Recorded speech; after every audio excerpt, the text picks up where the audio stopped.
На канале Абхазского телевидения информационный выпуск Камшик-Шара. Главные события этого дня в материале наших корреспондентов. И я, ведущая Фатима Джопо, приветствуем вас. А сейчас коротко о главном.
Наш эфир продолжается. По техническим причинам наш эфир был прерван.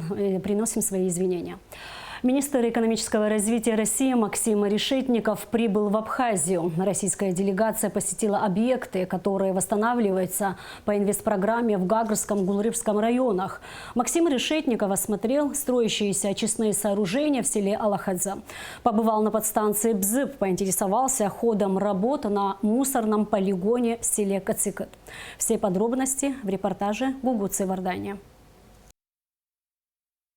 Реконструкция подстанции Алахадзе предусмотрена за счет инвестпрограммы содействия социально-экономическому развитию Абхазии на 2023-2025 годы. Объем финансирования составляет 350 миллионов рублей. Руководитель Минэкономразвития России Максим Решетников и вице-премьер-министр экономики Абхазии Кристина Узган осмотрели подстанцию, поинтересовались ходом работы и сроками их окончания.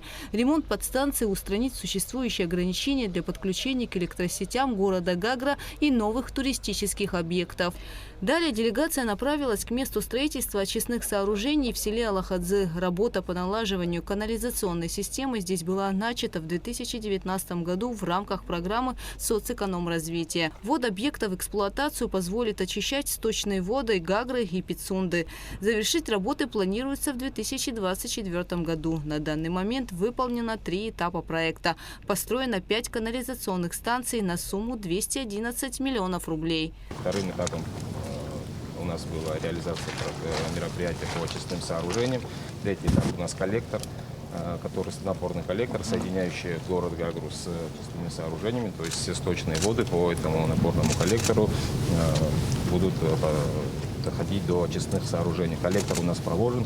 В прошлом году мы завершили мероприятие, там 10 километров. Его запустили, да, по-моему, в апреле? Его не запустили. Пока мы не можем сюда подать в стоке, так как у нас пока объект не готов. Мы, Ну, то есть вы его тестировали, да? мы То есть пусконаладка вся прошла, да? Опрессовка прошла, и консервируем его до тех пор, пока мы не запустим очистные сооружения. Далее Кристина Узган и Максим Решетников посетили Пицунду и осмотрели место, где планируется строительство гостиничного комплекса «Москва-Резорт». Повышение уровня сервиса – следующий этап развития туристической отрасли, подчеркнул Максим Решетников. Здесь, что касается туризма в Абхазии, важная задача, скажем так, следующего этапа. Да? То есть сейчас вот люди уже поехали, вот, но задача следующего этапа – это, конечно, повысить уровень, качество, соответственно, и в каком-то смысле, да, и за это можно тогда уже просить и честную цену. Вот республика очень много для этого делает, вкладывает и в энергетику, и вот сейчас по воде тоже обсуждали все эти вопросы. Ну и разумеется, что это не только все делается для новых объектов, это в целом делается и для Гагры, для Пицунды. Потребности они есть, они ощутимы, мы как раз пытаемся покрыть. Авторы проекта рассказали о проделанной работе и о том, что планируется. Планируем закончить первый этап в конце этого года. И уже с первого квартала следующего года выйти на строительство.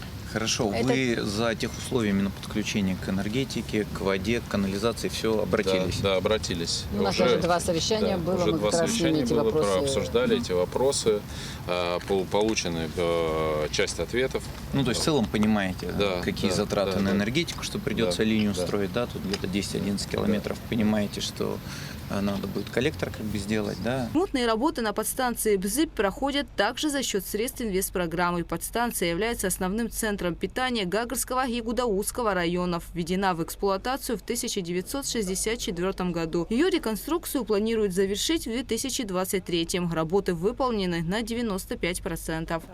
Далее Кристина Узган и Максим Решетников обсудили ремонт ПС «Дранда», которая совместно с подстанцией Агудзера будет обеспечивать электроэнергией Сухумский аэропорт и полигон твердых бытовых отходов в селе Кацыкыт Голрывского района. Также необходимо строительство новой воздушной линии электропередачи. Ориентировочные затраты на модернизацию подстанции и строительство ЛЭП составляют около 500 миллионов рублей. Питание с обоих подстанций они должны получать по 10 киловольт. Одно постоянное, другое резервное. А первой категории по нашей энергосистеме не получается, потому что у нас одно питание. Да, одна точка. Вот это имеется. Зачем делать 2 подстанции, когда можно за эти деньги купить нормальную генерацию? Нет, зачем делать вторую подстанцию? Да, я бы да, так сказал. Нам надо просто понять, какой Но вы вариант тогда, более... тут надо С смену... обоих сторон это было с советских времен, с обоих подстанций не имели питания. Ну, это нам надо сесть и концептуально все-таки просчитать. Надо И с Минэнерго, Минэнерго посоветоваться, и и с потом. нашими, и Это у принять них решение. одна Затем Кристина Узган и Максим Решетников направились в село Кацыкыт, где идет строительство полигона твердых бытовых отходов. Это будет первый обустроенный мусорный полигон в Абхазии. Его общая площадь составляет 36 гектаров. Есть потребность в реализации таких мероприятий, но вот мы начали с Гулерибского района. Полигон рассчитан на Гулерибский район и на город Сухум. Под строительство полигона выделено у нас 36 гектаров земли, но на первом этапе мы сегодня задействовали 4,5. То есть это дает нам возможность расширения. Котлован у нас 2 гектара, изолирован бентонитовыми матами, все по последней технологии, так чтобы то есть инфильтрации, чтобы не было. Какая технология тут будет? Сортировка на 12 постов. 12 человек внутри работают, сортируют. То есть сюда вываливаются? Сюда вываливают, вот прям сюда. Да. Все поднимается, там сортируется. Значит, фракции достаются. Фракции достаются, прессуются. Металл, пластик, бумага. Органика поступает к нам на сам котлован, трамбуется и, в принципе, в дальнейшем уже, когда он там заполнится, мы приблизительно рассчитываем при правильной сортировке около 6 лет первая карта нам даст возможность работать на этом полигоне. Дальше рекультивация и следующая карта. Обслуживающие организации. Тариф это там потом позволит делать нормально карты? Да? Ну, у нас данное направление дотационные города, вот, допустим, есть у нас спецавтохозяйство в городе Сухум, которое датируется из городского бюджета, они, в принципе, занимаются утилизацией. Схема так и должна работать, бюджет должен собрать. Ну, мы, Максим Иванович, предполагаем, что... Ну, тут тоже ведь момент какой. Бюджет должен гражданам помогать, да? А с учетом того, что туризм и так далее, отели-то должны платить нормальную стоимость, чтобы потом дальше расширяться. А то странно получается, что бюджет датирует, приезжих так вот, в общем. Ну и рассчитываем на то, что это предприятие, которое будет обслуживать данный полигон, сможет выстроить работу таким образом со вторсырьем, для того, чтобы вы могли содержать без дотации. Вторсырье это такой дополнительный фактор. Экономика сильно лучше, если правильно все делать. На данный момент на полигоне оборудован котлован для отходов, установлена сортировочная линия, заказаны очистные сооружения. Также планируется сделать ремонт дороги к полигону. Введение в эксплуатацию обустроенного полигона позволит размещать основной объем отходов центральной и восточных частей республики. Гугу Савардани, Алексей Гухава, Абхазское телевидение. Президент Абхазии Аслан Бжаня встретился с министром экономического развития России Максимом Решетниковым, который прибыл в республику с однодневным рабочим визитом. Обсуждались вопросы реализации инвестиционной программы социально-экономическому развитию Абхазии. По результатам выездных осмотров в правительстве Абхазии состоялась встреча премьер-министра Александра Анкваб и министра экономического развития России Максима Решетникова. Стороны обсудили вопросы эффективного использования российской финансовой помощи в 2023 году, реализацию инвестиционной программы, государственную поддержку инвестиционной деятельности в республике, вопросы энергообеспечения и расширения взаимодействия в сфере туризма. Премьер-министр Абхазии Александр Анкваб отметил, что подписанные документы между Абхазией и Россией важны для экономической стабильности и экономического развития государства. Помимо мероприятий по восстановлению энергосферы, наиболее важным является запуск аэропорта. Это станет не только хорошим решением транспортных задач, но и фактором роста экономического потенциала, сказал премьер-министр Абхазии. После завершения встречи Максим Решетников и вице-премьер-министр экономики Кристина Узган рассказали об итогах визита российской делегации. Не важно, чтобы здесь было стабильное энергоснабжение, а мы знаем, что здесь проблемы есть. Очень важно, чтобы были нормальные очистные сооружения. Это состояние моря в первую очередь. Очень важно, чтобы мы сегодня посмотрели уже объекты, связанные с ТБО, нормально работали, с коммунальными отходами, потому что это так или иначе все равно тоже попадает и в море, и экология, и так далее. Поэтому вот этот комплекс мероприятий, которые, еще раз подчеркну, реализует и строит республика при поддержке федерального бюджета, но здесь очень важно, чтобы процессы организованы должным образом, достаточно экономные решения коллеги выбирают. Мы, конечно, обсуждали реализацию тех изменений, которые в том числе идут в республике. И здесь первое, что нужно отметить, конечно, это действительно растет экономика. Это видно и по статистическим показателям, по росту валового внутреннего продукта, но еще более наглядно это видно по росту собственных доходов бюджета. Республика наращивает, и на сегодняшний момент 58%, скажем так, доходов обеспечиваются уже республикой, и только 42% это субсидии из перечислений из федерального бюджета, из бюджета Российской Федерации. Это очень важно, что пропорция кардинальным образом изменилась за последние годы, и действительно республика вот так наращивает финансирование. С одной стороны, повышает свою экономическую самостоятельность, а с другой стороны, что здесь действительно идут зачастую такие непростые реформы. Вот мы затронули электроэнергетику, сегодня много обсуждали. Действительно, республика выполняет те обязательства, которые на себя взяты. Идет постепенное выравнивание тарифа.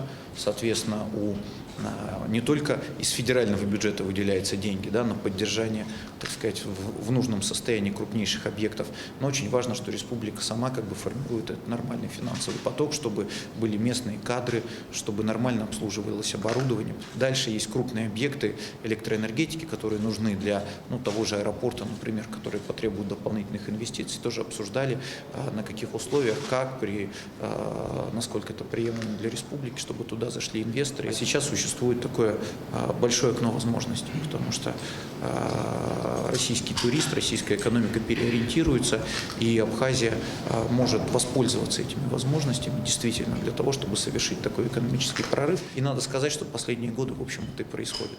Поэтому вот эти вопросы обсуждали опять, я уже сказал, крупные инвестиционные проекты, это и крупные гостиницы, которые здесь строятся, и как раз аэропорт, наша супер задача, которую Аслан Георгиевич с российским руководством перед нами поставили, чтобы в ближайшее время провести открытый, прозрачный конкурс на привлечение инвестора. Мы сегодня обсуждали, что важно, чтобы сразу был четкий, понятный, открытый проект соглашения с обязательствами, которые инвестор на себя берет, чтобы это было не просто обещание построить, да, чтобы были конкретные финансовые санкции, если вовремя не будет построено. Да. Вот мы сейчас ведем эту работу. Отдельно мы обсуждали тему поддержки местных производителей, что нужно запустить как можно быстрее эту программу. И важно помочь местным предпринимателям, потому что местный бизнес, в первую очередь, надо поддерживать местный бизнес. Мы тоже понимаем, важно, конечно, когда приходят крупные российские инвесторы, сети и так далее, но экономика не может никогда развиваться только ориентируясь на пришлых инвесторов. Минэкономразвития России является уполномоченным органом по реализации тех программ, которые реализуются в Абхазии благодаря поддержке Российской Федерации. И лично хочу поблагодарить вас, Максим Геннадьевич. Вы федеральный министр, который второй раз посещает Республику Абхазия. Мы не одно соглашение с вами подписали, и это говорит о том, сколько внимания и труда вкладывается в развитие наших отношений. Коротко это хочу делается сказать... по поручению президентов наших стран. Правительство Российской Федерации, вопросы развития Абхазии – это вопрос, который постоянно находится и в повестке, и на контроле. У нас выстраивается системный подход к решению тех задач, которые перед нами стоят. Мы недавно утвердили программу социально-экономического развития. В рамках нее подписали межправительственное соглашение, которое определяет обязательства и ответственность сторон при реализации этих мероприятий. У нас разбита программа на два направления. Это социальная составляющая и инвестиционная составляющая. И мы планомерно идем, реализуя эти мероприятия, как раз то, что сейчас озвучивал Максим Геннадьевич. Это вопросы энергетики, вопросы водоснабжения, водоотведения, это вопросы развития крупных инвестиционных проектов, развития отдельных отраслей экономики и связанные с этим меры господдержки. Они выражаются в разной форме, в форме субсидий, в форме оказания законодательного сопровождения, особого инвестиционного режима и ряда других направлений, которые должны способствовать тому, чтобы экономика Абхазии вышла на другой уровень развития, а мы можем быть самодостаточными и можем успешно развиваться в ближайшей перспективе. Поэтому я думаю, у нас все получится. Спасибо. 30 лет прошло со дня высадки десанта на горе Ахбюг во время Отечественной войны народа Абхазии. По сложившейся традиции 4 июля ветераны отдельного стрелкового батальона «Горец» поднимаются на Ахбюг, где вспоминают погибших однополчан и возлагают цветы к установленному здесь мемориалу погибшим воинам десанта. Сначала однополчане, родственники и друзья возложили цветы в парке Славы в Сухуме. Затем ветераны поднялись на саму сопку. Именно здесь 30 лет назад произошел один из самых драматичных эпизодов Отечественной войны народа Абхазии. В этот день на Ахбюг высадился вертолет Ми-8 с бойцами батальона «Горец». Учитывая стратегическое значение вершины, после ее освобождения абхазская армия планировала продвинуться дальше.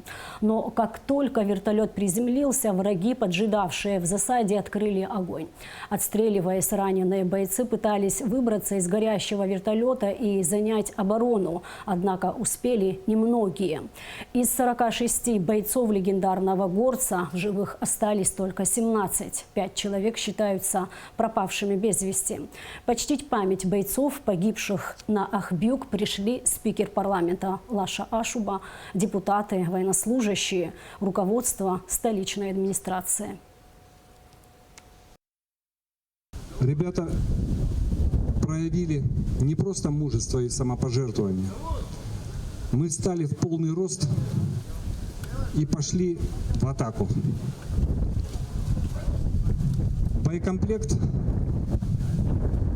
был недостаточен. Мы не успели вытащить с вертолета то, что было заготовлено для того, чтобы здесь закрепиться и держать эту высоту. Через 15-20 секунд боя от попаданий гранатометов сдетонировало топливо на вертолете и тот боекомплект, который мы не успели вынести. Эта территория была усеяна телами наших ребят, тех, кто не успел выйти с горящей машины. Прорвав и откинув противника на обратные скаты горы в том направлении, еще какое-то время, отстреливаясь, пытаясь пытались закрепиться здесь, на этой высоте. Но после оценки обстановки, когда я понял, что личный состав десанта, каждый второй ранен, каждый третий тяжело ранен, и всего всех вместе взятых остается 17 человек, средства связи выведены из строя, 2 радиста погибли, радиостанции разбиты осколками, мною было принято решение отойти на правый берег реки Гумиста. Такого самопожертвования, такого накала, который происходил здесь, на этой высоте, такого героизма ни до, ни после мне видеть не приходилось. Трагическая дата, но именно посредством таких героических поступков, таких акций со стороны наших ребят ковалась победа в Отечественной войне народа Абхазии. Низкий поклон героям, низкий поклон ушедшим и низкий поклон тем, кто сегодня вместе с нами. Я хочу обратиться прежде всего к молодому поколению. Сегодня много детей, ветеранов, их братьев, сестер, жен и внуков сегодня здесь вместе с нами. Я хочу обратиться к ним и сказать и пожелать, чтобы мы не посрамили тех подвигов, которые совершили наши ребята. Дай Бог, чтобы мы продолжали нести вперед и нести славу тех героев. В селе Маркула Чемчерского района идет установка мемориала погибшим в Отечественной войне народа Абхазии. Строительство нового мемориала приурочено к юбилею Дня Победы и Независимости. Как проходят работы и когда будут они завершены, узнавала Сария Кварцхеля. Место для мемориала было выбрано не случайно. Именно здесь абхазские ополченцы встретили первый бой во время Отечественной войны народа Абхазии. Бойцами были подбиты 3 вражеских танка. По словам главы села Маркула Анри Хурхумал, ранее ветераны установили на этом месте камень, чтобы в дальнейшем возвести памятник.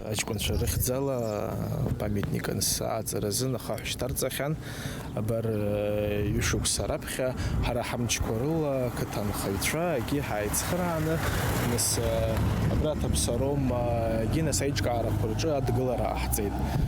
Нас Кара Хадарахи Вахвид, нас бас Хагуи Тозен, Хацгалара Дуд за Арзет, Хагугойт, Шубра Южебанза. В напоминание о подбитой вражеской боевой технике частью композиции мемориала станет установленный на специальном постаменте танк. Для этого проведены необходимые работы. Залили бетонный постамент, также установили цоколь ограды. Далее будет произведена укладка брусчатки, установлены фонари и лавочки. И в самом конце на место будут помещены мемориальная плита и танк. Территория мемориала также будет озеленена, вокруг будут высажены деревья. Цокольную часть под ограду уже залили под танк, где будет установлен танк или БТР. Что-то будет уже на усмотрение, наверное, с села, скорее всего. Где-то около 300 кубов нужно будет засыпать. И сегодня мы, наверное, завершим это. Строительные работы идут по графику. Нехватки материалов и финансирования нет, отметил Астамур Квиквискири. На строительство мемориала из республиканского бюджета выделено почти 4 миллиона рублей. Согласно условиям договора, все работы должны быть завершены к концу августа. Сария Кварцхеля, Лаура Капш, Саида Гухава, Абхазское телевидение. Исполнилось 17 лет со дня образования Министерства по чрезвычайным ситуациям Абхазии. В честь этой даты в Сухуме прошло торжественное заседание, перед началом которого сотрудники МЧС во главе с министром Львом Квициня возложили цветы к мемориалу в Парке Славы. Поздравить спасателей пришли руководители администрации президента Джинсу Хунанба, руководители силовых структур, представители министерств и ведомств. Репортаж Рады Чичава. Перед началом торжественного мероприятия сотрудники МЧС во главе с министром Львом Квициня возложили цветы к мемориалу погибшим в Парке Славы в Сухуме.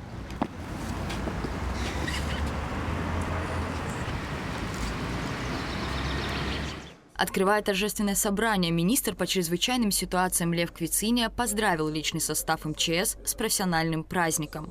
Он отметил, что для всех сотрудников ведомства это день особый, когда вся страна чествует ратный труд своих спасателей, смелость и отвагу пожарных, моряков, медиков, кинологов, пиротехников, водолазов, всех тех, кто служит в МЧС Республики Абхазия.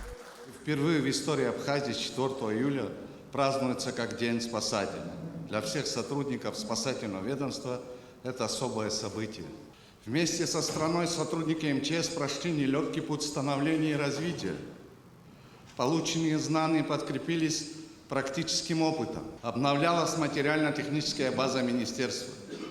Расширялась диапазон профильных служб. Возникали новые подразделения. Серьезная работа проводилась и проводится по подготовке профессиональных кадров. Также Лев Квициния поблагодарил российских коллег за помощь и поддержку, оказываемую ведомству. Хочется особо отметить и поблагодарить МЧС Российской Федерации за многолетнюю помощь и поддержку спасательного ведомства Абхазии по всем направлениям, в подготовке будущих офицеров МЧС Республики в частности. Лев Квициния также отметил, что за минувшие 17 лет личным составом МЧС Абхазии сделано немало. Министр выразил уверенность в том, что личный состав и далее будет справляться с возложенными на него задачами, с честью и достоинством приумножит славные традиции абхазских спасателей. Сотрудников МЧС с профессиональным праздником поздравил глава государства Аслан Бжаня. Поздравительный адрес зачитал руководитель президентской администрации Джансух Нанба.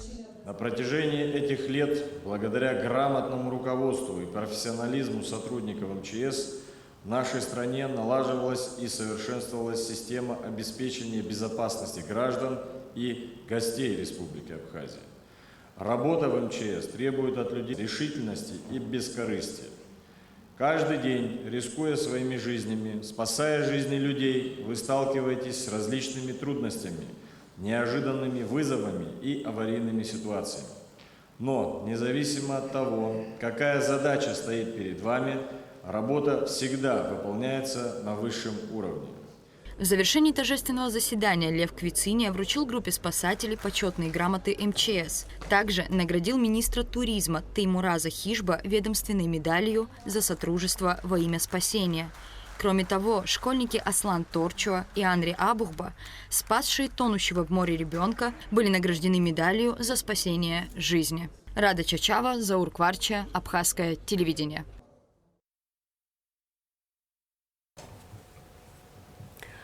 Спикер парламента Лаша Ашуба поздравил министра по чрезвычайным ситуациям Льва Квициния с Днем образования ведомства. Поздравление отмечается компетентность, грамотность и слаженность абхазских спасателей. Их мужественность и самоотверженность в работе по ликвидации последствий стихии и пожаров. Поступления налоговых платежей в бюджет Абхазии за июнь текущего года составили более 300 миллионов рублей при плане 262,6 миллионов.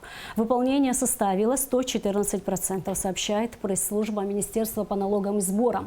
За 6 месяцев текущего года при плане в 1 миллиард 463 миллиона рублей в бюджет республики поступило 1 миллиард 893,7 миллионов налоговых платежей. Выполнение 129%. Наивысший показатель выполнения плана у Гагарского района 194%. План не выполнен только в Ачимчирском районе, всего 42%. Сотрудники МВД совместно с СГБ задержан гражданин Узбекистана, у которого обнаружено и изъято сильнодействующее наркотическое средство в особо крупном размере. Также задержан житель Сухума, подозреваемый в краже. Подробности в материале пресс-службы Министерства внутренних дел. Сильнодействующее наркотическое средство в особо крупном размере изъято сотрудниками УКОН МВД и Службы государственной безопасности Республики Абхазия в результате совместно проведенных оперативных мероприятий. Задержан гражданин Республики Узбекистан Айтбаев Атабек Улугбек Угли 2001 года рождения, у которого в ходе личного досмотра были обнаружены свертки, обмотанные пищевой пленкой со светлым кристаллообразным веществом внутри. Также изъяты документы на имя задержанного, множество банковских карт и телефон. В экспертно-криминалистическом центре МВД Абхазии установили, что масса наркотического средства метадон, изъятого у задержанного, составила более 201 грамма. По данному факту в отношении гражданина Айтбаева возбуждено уголовное дело и избрана мера пресечения в виде содержания под стражей. Последнему вменяется незаконное приобретение, хранение, перевозка с целью сбыта, равно сбыт наркотического средства в особо крупном размере. Расследование проводит Следственное управление МВД Абхазии. В результате оперативно-розыскных мероприятий сотрудниками уголовного розыска столичного УВД изъято похищенное имущество. Задержан подозреваемый в краже, имевшей место в городе Сухум, Квачахи Аслан Гейнович, 2002 года рождения. Последний, находясь на набережной Диаскуров, похитил барсетку с сотовым телефоном у несовершеннолетнего гражданина, после чего с места происшествия скрылся, но был оперативно задержан и уже дал признательные показания в содеянном. Мобильный телефон в корпусе синего цвета. Откуда у вас данный телефон? Где? На переднем. С какой целью? Что продать? Что продать? Гражданин Квачахи помещен под домашний арест. Расследование уголовного дела, возбужденного по части 3 статьи 155 Уголовного кодекса Республики, проводит Следственный отдел УВД по городу Сухум. В Министерстве внутренних дел состоялось торжественное заседание управления ГАИ МВД, приуроченное к профессиональному празднику госавтоинспекции. Министр внутренних дел Роберт Киут поздравил сотрудников ГАИ с праздником и выразил благодарность за добросовестное выполнение служебных обязанностей. 3 июля свой профессиональный праздник отмечают сотрудники Управления госавтоинспекции Республики Абхазия. В честь празднования 87-й годовщины со дня образования структуры в УГАИ прошло торжественное заседание, в котором приняли участие министр внутренних дел Роберт Киут, заместитель министра Беслан Чкадуа. Поздравляя ветеранов и личный состав, министр Роберт Киут подчеркнул, что на сотрудниках госавтоинспекции лежит особая ответственность. Он также выразил благодарность ветеранам службы за большой вклад в формирование и сохранение славных традиций органов внутренних дел, профессиональную подготовку и воспитание личного состава. Уважаемые коллеги, от имени руководства Министерства внутренних дел Республики Абхазия и от себя лично сердечно поздравляю вас с профессиональным праздником, Днем сотрудников государственной автоинспекции. Ваша непрерывная забота о безопасности на дорогах, контроль соответствия правилам дорожного движения и регулирование транспортного потока играет жизненно важную роль в обеспечении безопасности всех участников дорожного движения. Профессиональная и квалифицированная работа способствует предотвращению аварий и выявлению правонарушителей, что существенно влияет на снижение количества дорожно-транспортных происшествий. Благодаря вам наши дороги становятся более безопасными и комфортными. К сожалению, при выполнении служебных задач мы сталкивались с потерями. Прошу почтить память сотрудников госавтоинспекции, погибших при исполнении служебного долга, минутой молчания.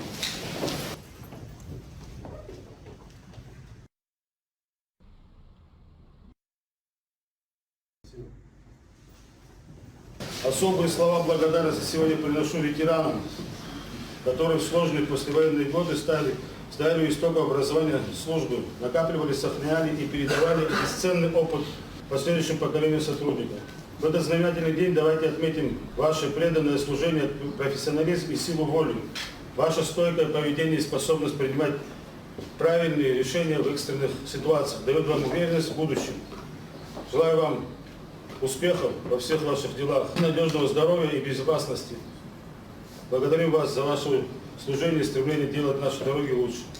Заместитель министра внутренних дел Беслан Чкадуа, курирующий работу УГАИ, в своем обращении отметил, что со времен образования сотрудниками управления проявлено множество примеров образцового выполнения сложных задач, связанных с обеспечением безопасности дорожного движения и защитой законных прав и интересов всех его участников.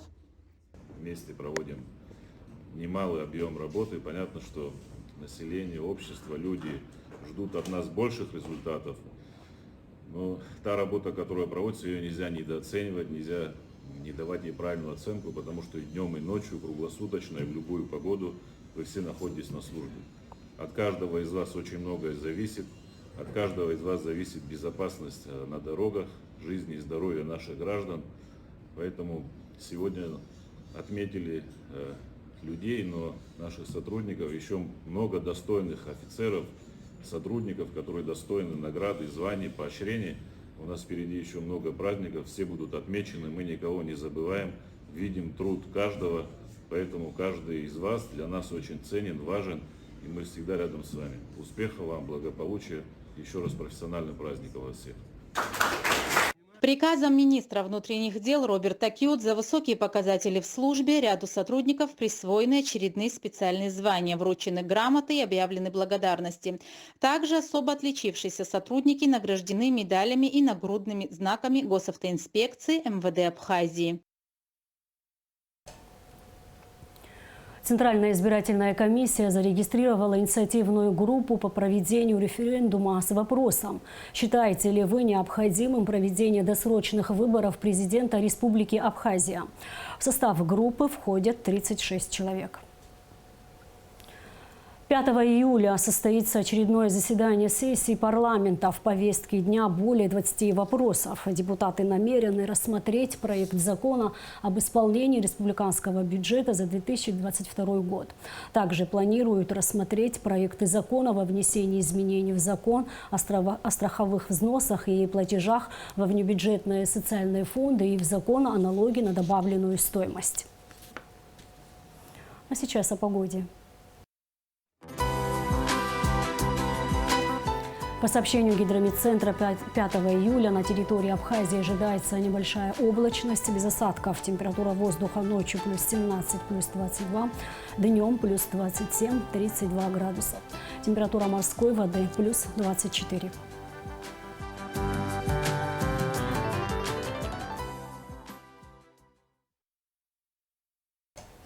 И на этом наш выпуск завершен. Всего вам доброго и только хороших новостей.